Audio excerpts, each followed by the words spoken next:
शिरवलीमध्ये डोक्यात दगड घालून एकाची निर्गुण हत्या। सदर मयत व्यक्ती हा दारू पिऊन घरच्यांना वारंवार घाणेरड्या शिव्या देत होता। तसेच मैताची वहिनी हिच्या चारित्र्यावर संशय घेऊन तिच्यावर वाईट नजर ठेवून होता।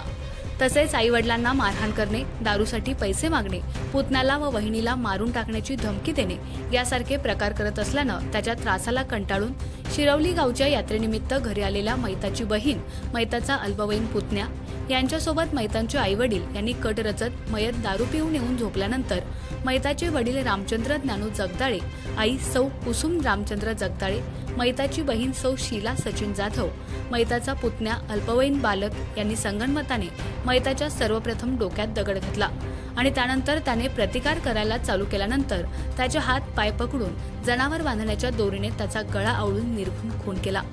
असं असल्याचं निष्पन्न करून सदरचा गुन्हा अवघ्या 2 तासात उघडकीस आणला।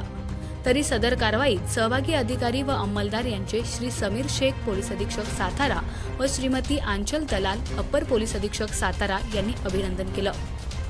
खबर गावाकडची प्रतिनिधी एकनाथ वाघमोडे, दहिवडी।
आमच्या खबर गावाकडची या चॅनेलला सबस्क्राइब करा, लाईक करा आणि आमचे व्हिडिओ शेअर करा।